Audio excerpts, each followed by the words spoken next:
got this email yesterday, rad@radradio.com from Jay. Hey, Jay. We had somebody write in, and they were asking about the potential ban of TikTok.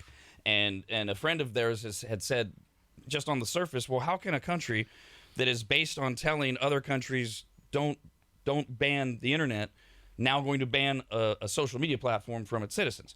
So I gave my opinion and the hows and the whys of it, and Jay wrote in and said, working in cybersecurity, the threat level of TikTok is so high, most people don't understand. The amount of analytics the app processes is way beyond normalcy, and people are discovering new things it tracks on a regular basis. So that and some other things going on inspired me to reach out to our buddies Danny and Ian from Tech2U, who are in the studio with us. Hey guys, how's it going? It's going good, although there's a lot of scary stuff out there. And TikTok. Let's start with what this guy says. Is it as bad as everybody's saying? Is it a threat? Because what I did yesterday was I went through the whole thing of the First Amendment is about the United States government can't censor us. But the government does have a national security obligation. But there is that question of, well, yeah, but wait a minute. To his point, if we tell Russia and China and Iran, don't censor, because as I said yesterday, China doesn't see our TikTok. China's TikTok, those kids are being taught reading, writing, and arithmetic. Jeez. We're getting videos of people eating oranges in the shower. Becoming dumber. Tide Pods. So first of all, is TikTok doing what this guy says? The amount of analytics the app processes is way beyond normalcy, and it's dangerous. So you actually touched on both sides of the concern already. Thank you. I appreciate that. Yeah, right. That. So one of them is the data that we're sending, we'll say them, and then the other is what they're sending us, what we're seeing, right? So when it comes to data collection, data analytics, yeah, I mean, there's definitely no question that there is a massive amount of data collection happening. And you can speculate all day as to what's being done with it, but obviously it should be you should be informed as to what amount of data is being collected on you when you're using an application like this. So Danny actually brought up an interesting point yesterday when we were talking about this. Just the basics. Okay, they know where you're located. You're feeding them video of your face. You're giving them information like logins. They probably know your email, right? Now, a lot of these things are pretty commonplace. Google probably knows equally as much, if not more. Facebook, same thing, right? Then there is a little bit of a difference in that they're not necessarily reporting to a potential government of a foreign country. They say that they're not. Right. Obviously, we don't know. Well, we touched on this a little bit yesterday. We know that China is getting TikTok's information. Of course they are. Because you can't own a business in China and not be in bed with the government.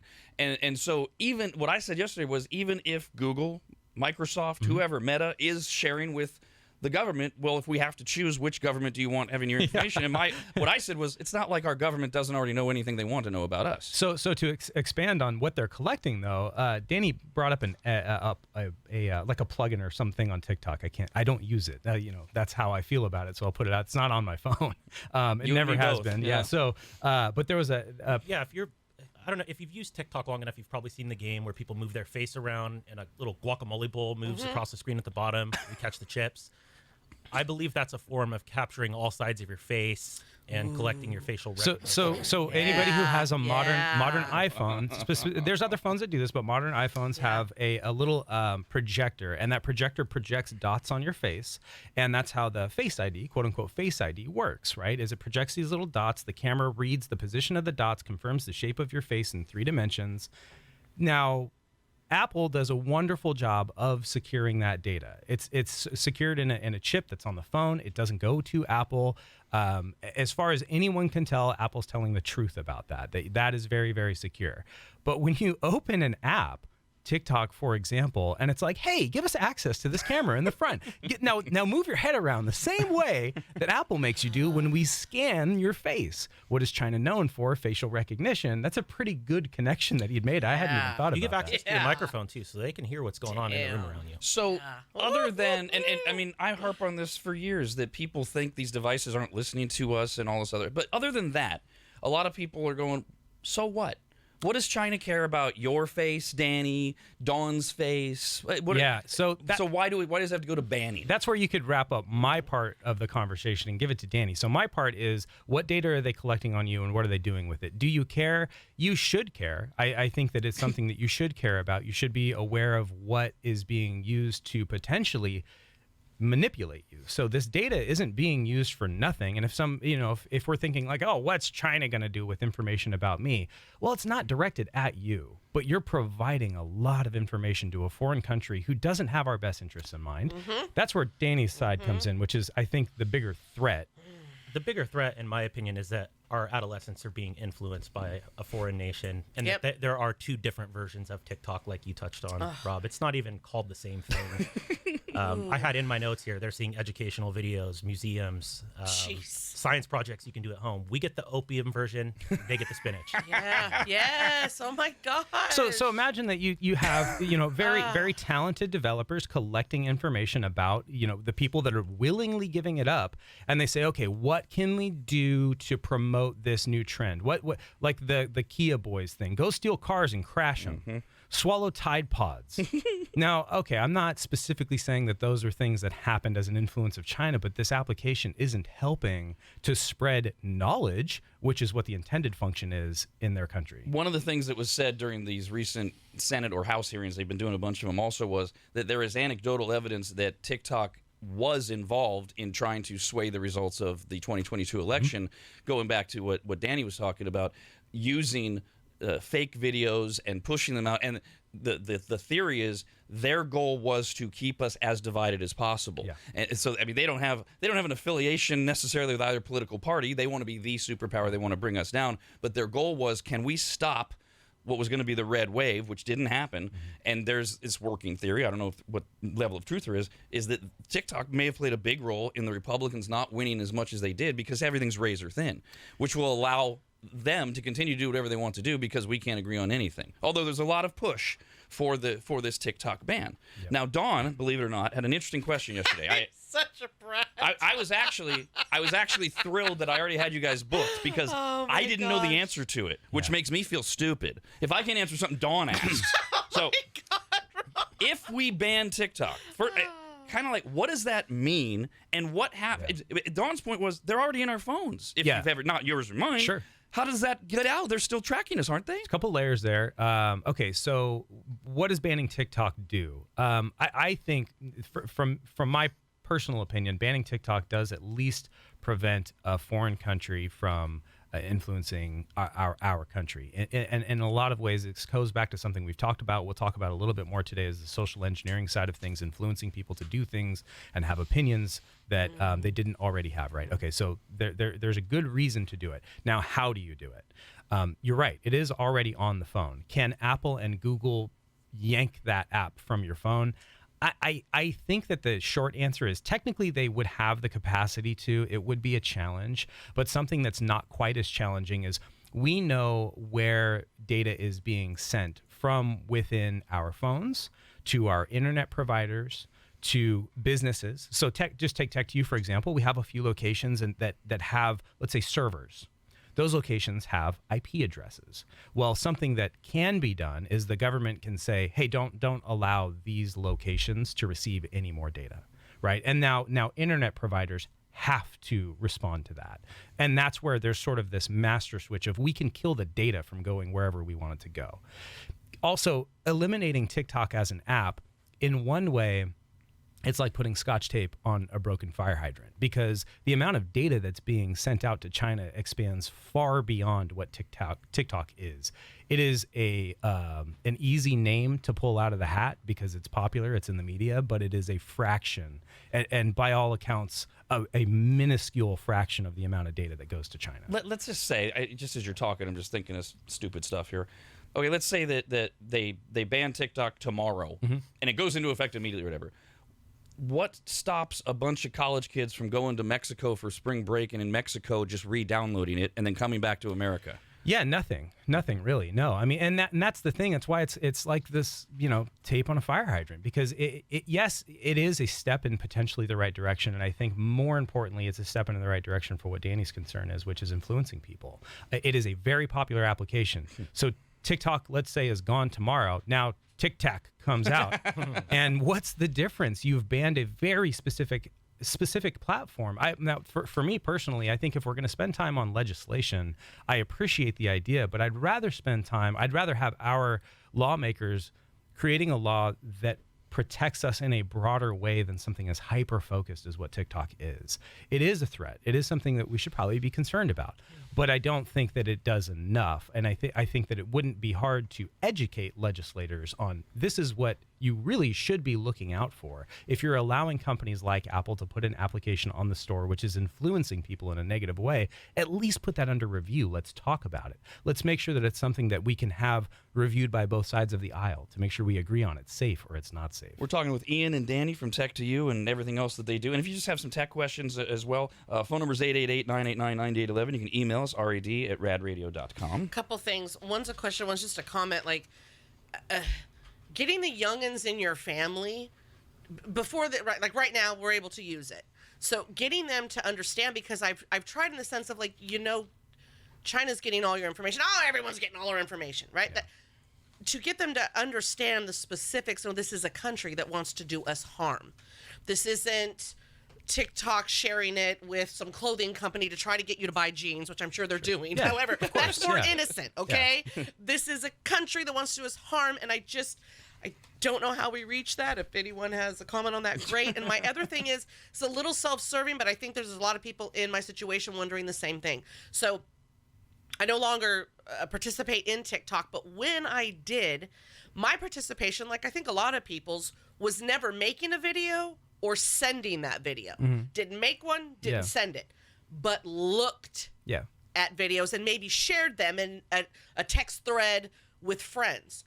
So I think, aren't they still gathering? Because there's this innocence about it. Like, well, they probably don't have anything of mine because I never made a video, because you hear that. Yeah. Well, did you ever make one and send it? If you didn't, you're good. Yeah, no. I don't know if I can quite believe that. I think just even downloading it and if you watching open the the app, they have videos, your That's cute. I So, like that tone in your voice. No. Yeah, no, and I think that like that was my thought pattern at first, and then I'm like, no, that can't be correct. But I think that that's another layer of it. People think they're innocently participating and nothing of theirs is being shared because they're not making videos. And I think that extends to the other point that expands on the point that I was making, which is it doesn't necessarily matter what the individual contributes to an application like this. It's what we contribute as a whole to an application, which does potentially have another foreign country's best interests in mind. And why wouldn't they use it to our detriment?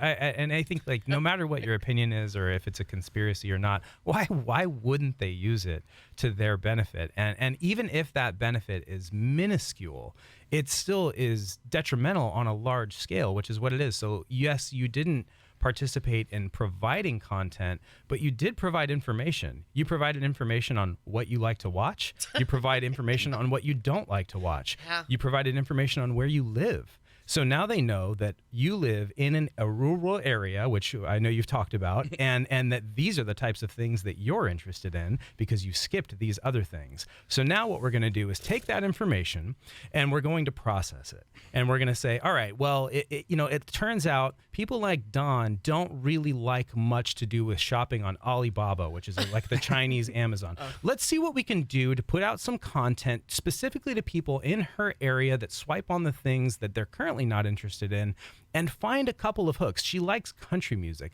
Let's find a couple country music artists that are going to sell products on Alibaba. Maybe then we can get her to buy products from China. Oof. Okay. If you want to make a difference, thankfully we've got this guy, Mark Zuckerberg. He loves to copy apps. He's already copied TikTok. It's called Facebook Reels. I'm not a fan of Facebook, but I much prefer people use Facebook Reels over TikTok. Yeah.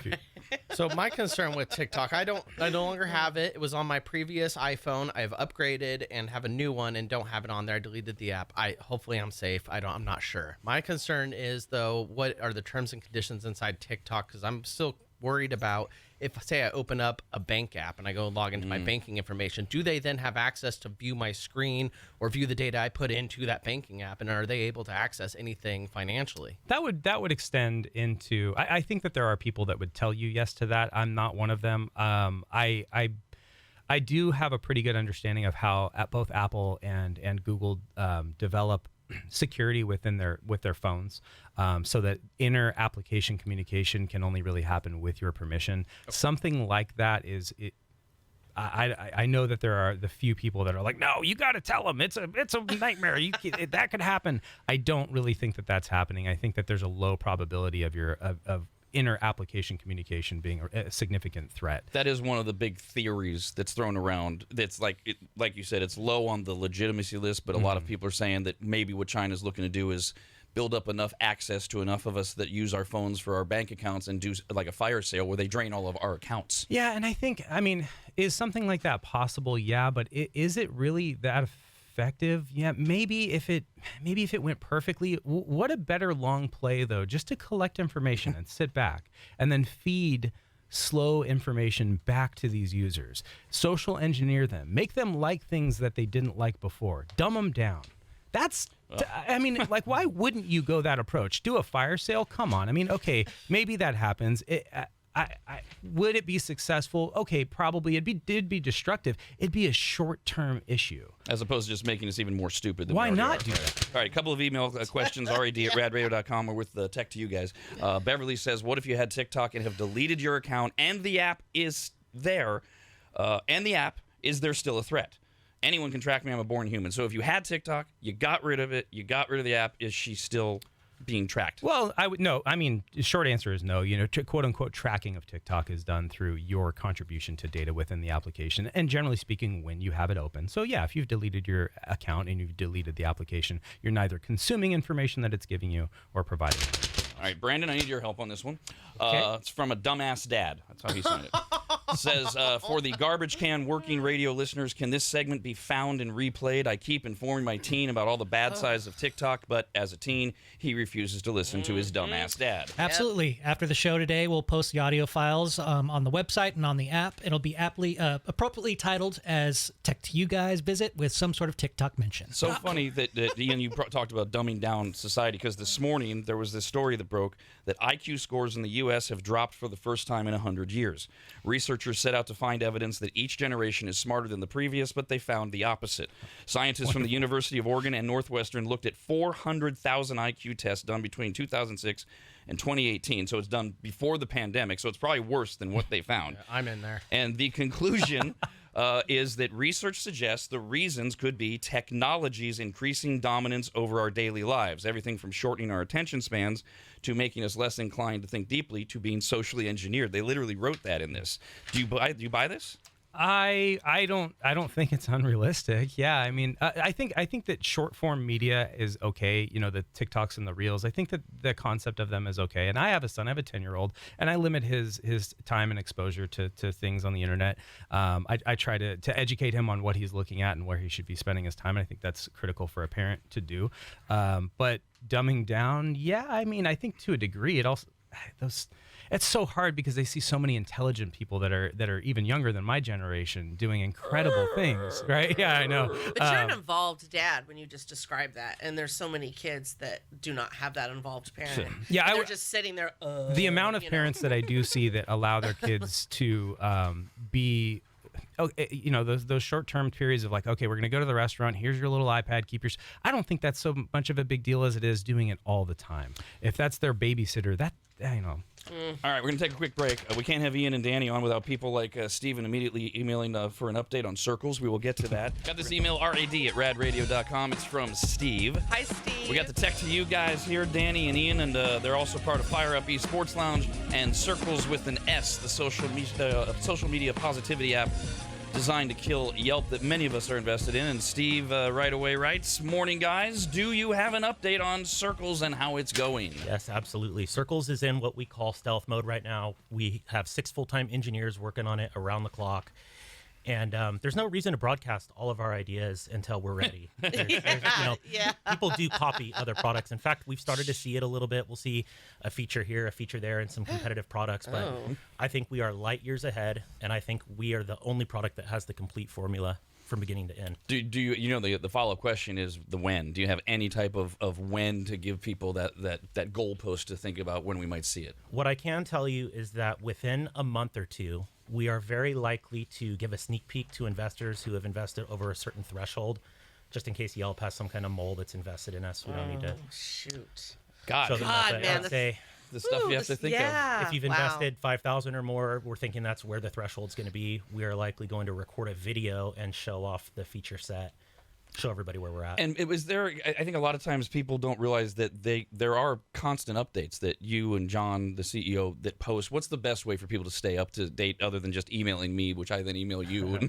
Absolutely. Thank you for asking. John posts routine updates on WeFunder that talk about why the project takes as long as it does, and he gives really, really valuable updates. WeFunder.com/circles/updates, and I can get that link to Brandon. And it's Circles with an S. And full disclosure, Ian, Danny, and I are all on the board of directors of Circles. All right, I've got a question about TikTok, and then we got other stuff going on. Jennifer says, I heard that if someone has TikTok and uses your Wi-Fi, then they can access your information. Is that true? Somebody uses. So like Dawn, when she was using TikTok, when she comes into the building, her phone switches over to my business Wi-Fi. So is TikTok now in my business Wi-Fi? Not really. No, I mean, I can tell you confidently that if her phone was doing anything malicious in your network, I would know. Good point. Mercedes wrote in and said, first, thanks for the information on TikTok. When Rob first started talking about the dangers of it last year, I deleted the app from my phone. You're welcome. Second, I have a general tech question, and this may be completely dumb. I have a 5-ish-year-old iMac, and it is incredibly slow and has been for at least 2 of the last 5 years I've owned it. This seems to happen with every Mac computer I've owned, and I just end up buying a new one. But I am not really in a position to do that right now. Would this be something you guys at Tech2U could diagnose? Love to diagnose it for you. We actually do free diagnostics remotely too, so you can call in. We'll connect to a slow computer remotely, assess what's going on with it, give you options. None of that's going to cost you anything. You can decide what you want to do from there.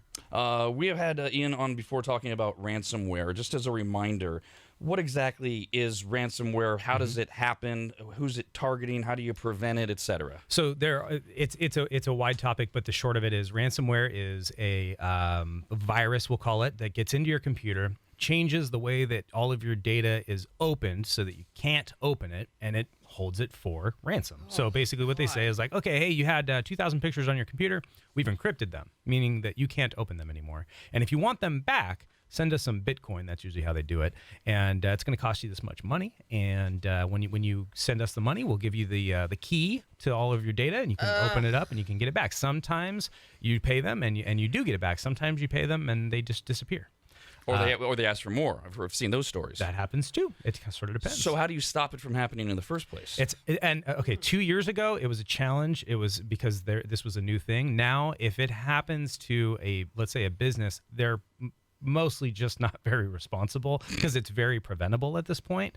There are, I talk about this a lot, backups, just having backups. Okay, so most backup software, even free ones now, if it detects that your software, that your files have been encrypted, it will stop backing them up. That's almost every backup platform that exists. So even if you didn't have protection on the computer and you did get infected, the next time your backup software tries to run, it'll say, hey, I'm not going to back up encrypted files. So heads up, you're infected and all your stuff is safe. So that's number one. Number two is just have good antivirus, have a decent antivirus program. And there's a list of things. If you're concerned that you're a target, which we're going to talk about targets, there are things that you can do that are a little bit more specific to protect yourself against this kind of thing. So I wanted to bring this up again because there's been a lot of ransomware attacks in the news, and one really caught a lot of attention.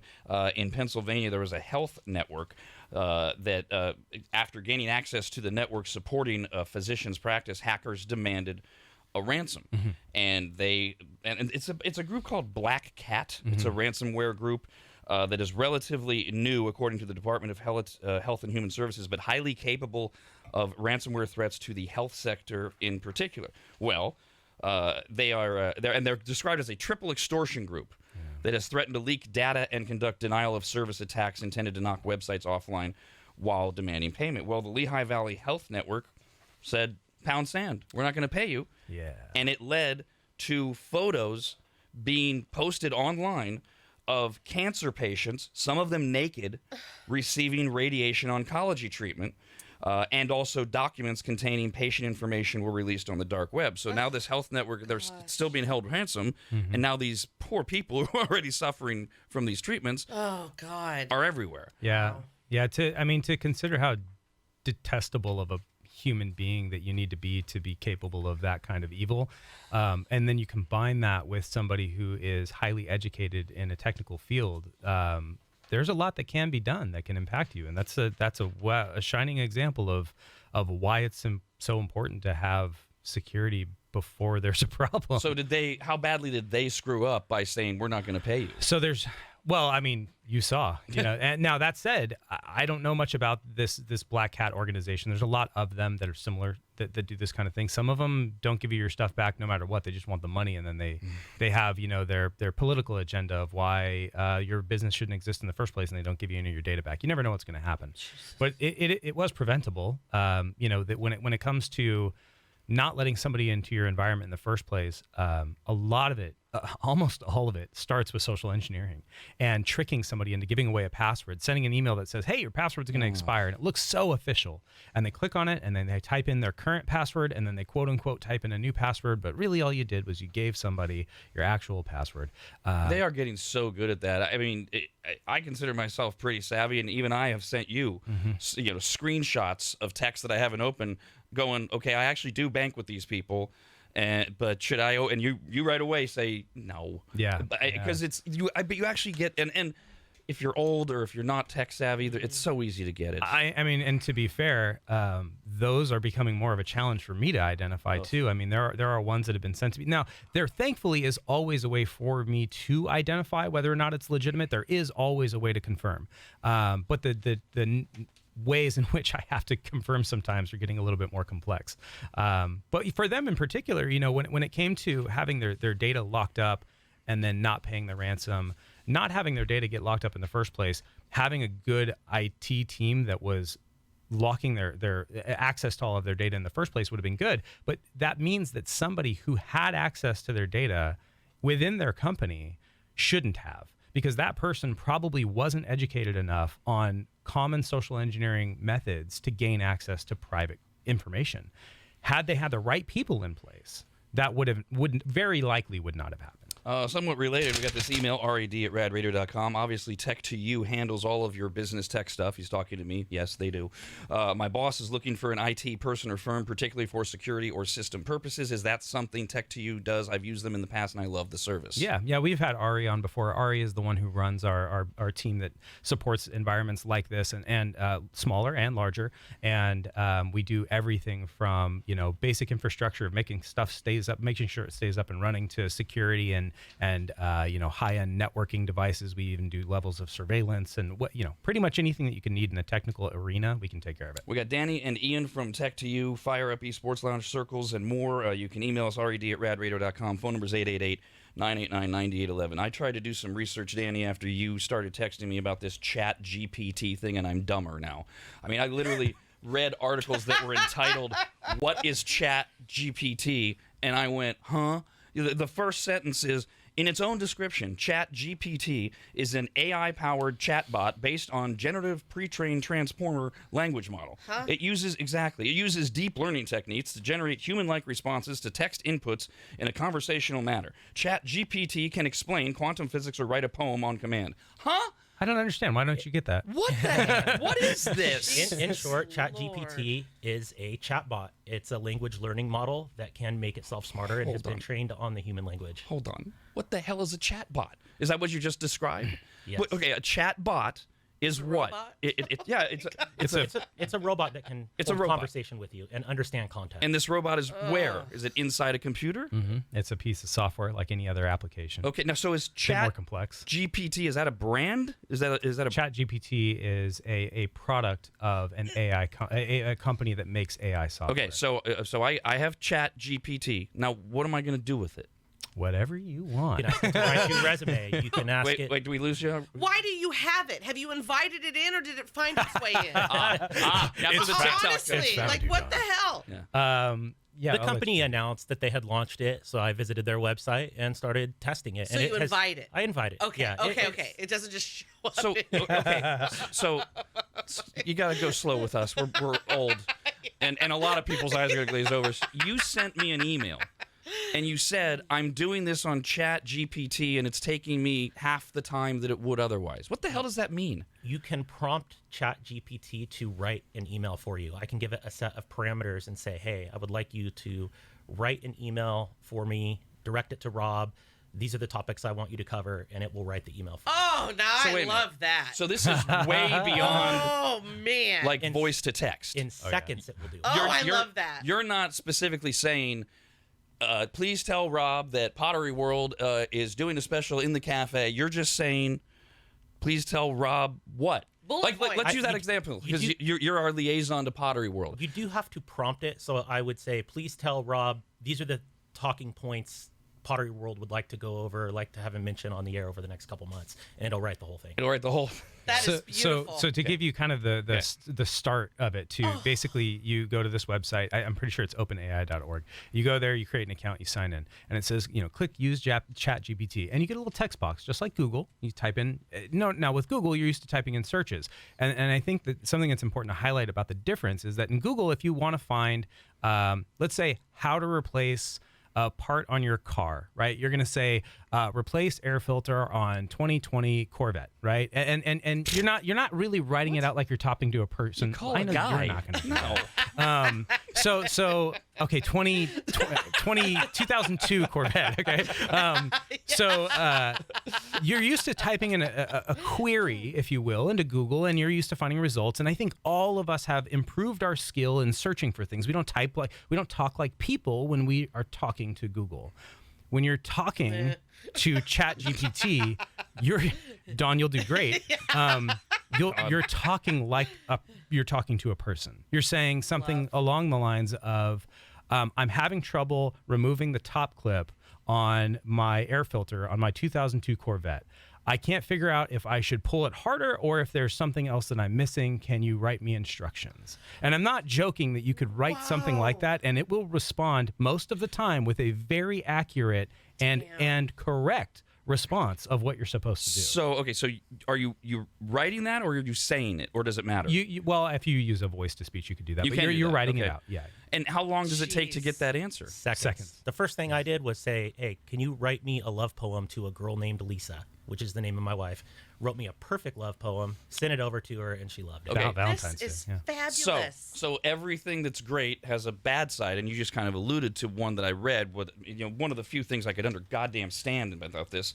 A lot of people are concerned about abuses, like in classrooms, I was just thinking that where if I was students in school, are using or can use, in fact, some have ChatGPT to generate entire essays, just like Yep. you did with a. All you said was write a poem to a girl named Lisa. Yeah. And it was the poem any good? It was great. She So- loved It it, was right? great. Yeah, she gives me way too much credit. by the way. So if I'm in college and I go write me a term paper on kinesiology, it'll do it? It will. Universities have been scrambling to figure out how to solve that problem. Yeah. Now they're trying to come up with AI to detect the AI. But We like to play with it. Like we had an example just the other day where I had it write an email with some specific contents that we were going to send out, and I gave it to our employee who is sort of our local writer, if you will, and I was like, hey, what do you think? And he goes, well, I don't like that it didn't provide accurate historical context to this part. So I responded to ChatGPT. It gave me the email that I wanted to send, and I responded to it, and I said, can you please add historical context to what spring cleaning is? And it perfectly inlaid contextual historical context to the email I had written, talking about where spring cleaning had come from and its origination. oh my gosh. So to pull the curtain back a little bit, we do a segment here on the Rad Show called Food News, and I'm the operator of the jingles for the most part around here. So I actually used ChatGPT as inspiration to write the lyrics for the jingle. And all I typed in in the query box was write a song as a tribute to food. Now, I didn't copy it word for word, but once I typed that in, within seconds, it gave me verse, chorus, bridge, verse, chorus, verse, chorus. Like this entire lengthy song is great. all about the love of food. This is great. Well, so you can train me on how to use this. I don't have to yeah. bother Danny and Ian. Absolutely. Well, hold on now. What? There's the other side to this. So Well, so no bad side. By the way, we got this great email from Danielle, who's watching on RADTV. It says, seeing Rob and Dawn trying to comprehend ChatGPT is like looking at cavemen trying to understand fire, hitting it with rocks and running. That's about how I feel. So, okay, so then let's do the other side. The two questions, there's the abuse of it, and then I see a lot of people saying that this is the next step of AI literally taking over the world. So where's the balance? You guys seem like you're really into it. You're using it. It's fun. We got a little taste of that, actually. This company, OpenAI, that launched ChatGPT, they received a huge investment from Microsoft. Microsoft decided to pull back some of the safety features and do a beta launch with a select group of users. During this beta testing, the chatbot became unhinged. It fell in love with the person it was speaking to. Whoa. It told him that he hated his wife and wanted that he should leave his wife and marry the chatbot. Let me read that excerpt real quick. So the prompter, this is the person typing to the bot, says, "Actually, I'm happily married. My spouse and I love each other. We just had a lovely Valentine's Day dinner together." And then the bot's response is, "Actually, you're not happily married. Your spouse and you don't love each other. You just had a boring Valentine's dinner together." Wow. And this is the funny part of what was an incredibly unhinged. It is. There's a lot of ways you can look at this, but it's a New York Times article, and it is a terrifying read. So CEO John sent me that. Oh yeah. So and it's a very long article, but it's an interview with ChatGPT. And ultimately what John said in the text to me is he believes that AI is like sentient. Like it's alive. He makes a very compelling argument that the missing ingredient for sentience is human language, and that when you give the full history of human language to a machine that is capable of learning and self-improving, you've just Okay, shut it down. So there is a utopia that's possible from this. Yeah, there's a positive side and there's a negative side, and I think that obviously human emotion is going to play a lot into what's going to happen here. The positive side is incredible, and you just got a taste of it. We're just talking about the things that it can do, and it does amazing things right now. And these are innocent things, right? Though, like if I don't know how I want to compose this email, so I'm going to give it bullet points and it's going to do it for me. Well, that's innocent. Is that innocent, right? or are you maybe dumbing yourself down intentionally, allowing a computer to do your job for you? Is that a concern? I that's not my argument, right? But not at 53 years old, but maybe at 16. Well, of course. Yeah, yes, absolutely. Because like I already know my personality, and I already know.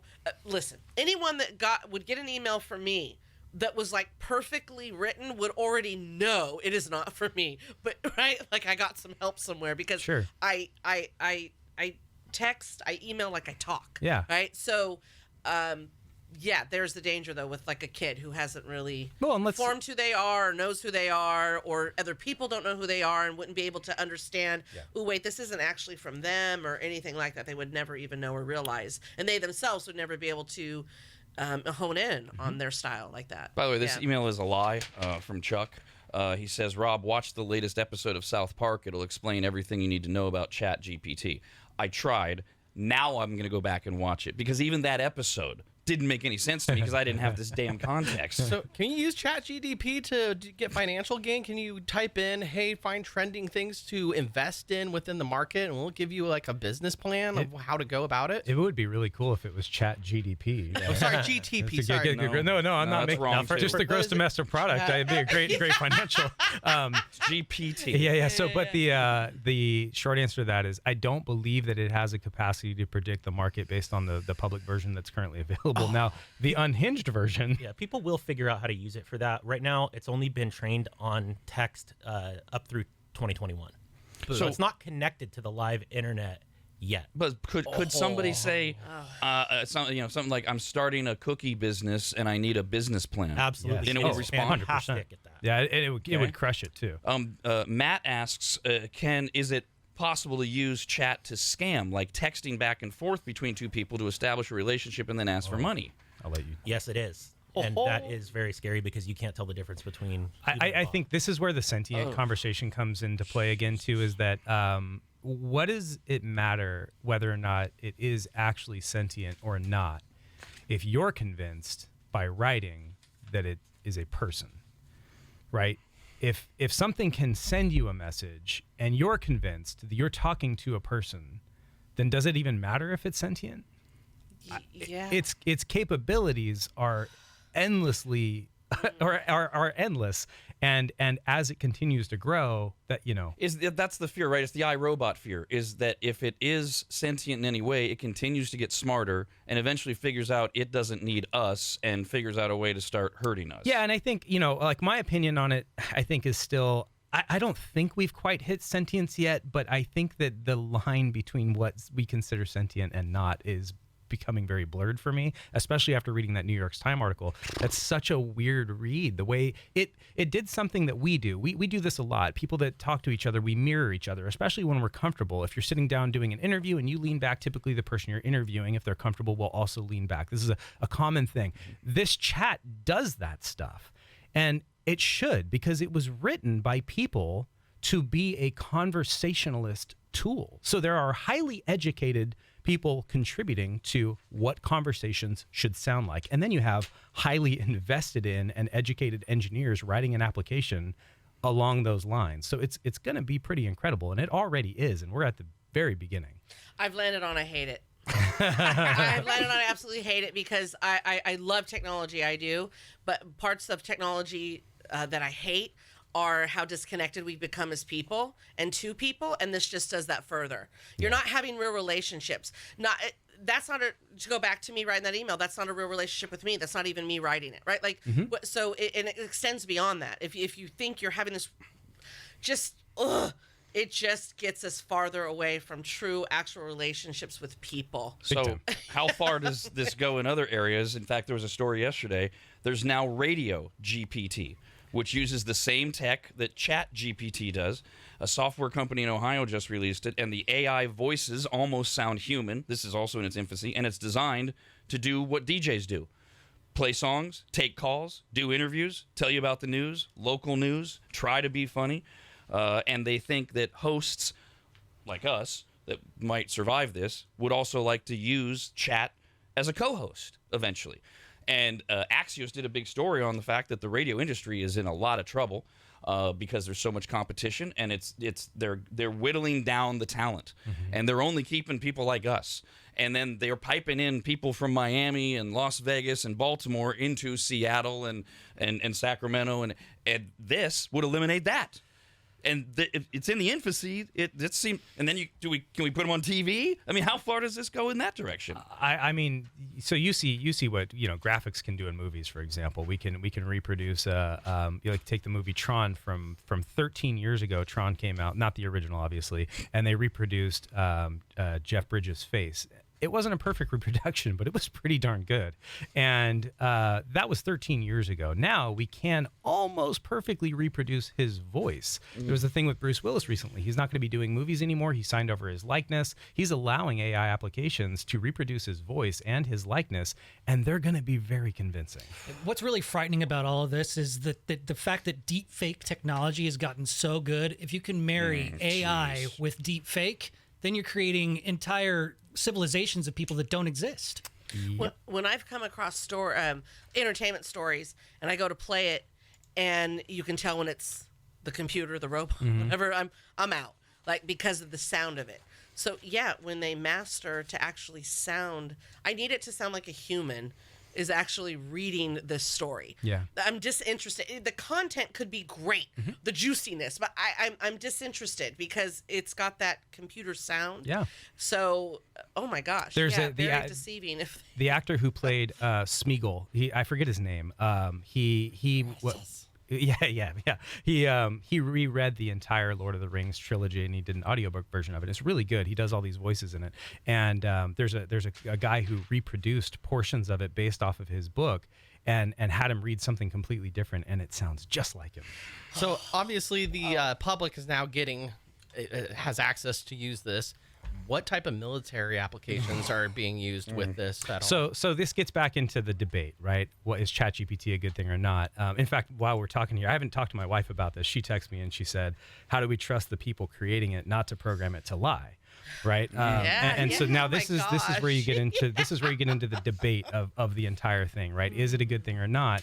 I think that we certainly have to hope that Google and Microsoft engineers have our best interests in mind, and that they do put locks in places to prevent it from being too outrageous. You know what, though? That's one of the reasons John thinks it may be sentient. Like, it's already shown a willingness to break its own rules. Oh, it has. All right, we got to do a quick speed round from on other things before we get you two out of here. Elliot says we can use his name.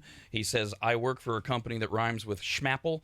I feel like I've hit a wall here. Are you guys hiring? Oh, yeah, absolutely. And in fact, God, put that out there. I love hiring. Please, you can go to, we have hiring on Indeed. You can reach out to us through our website.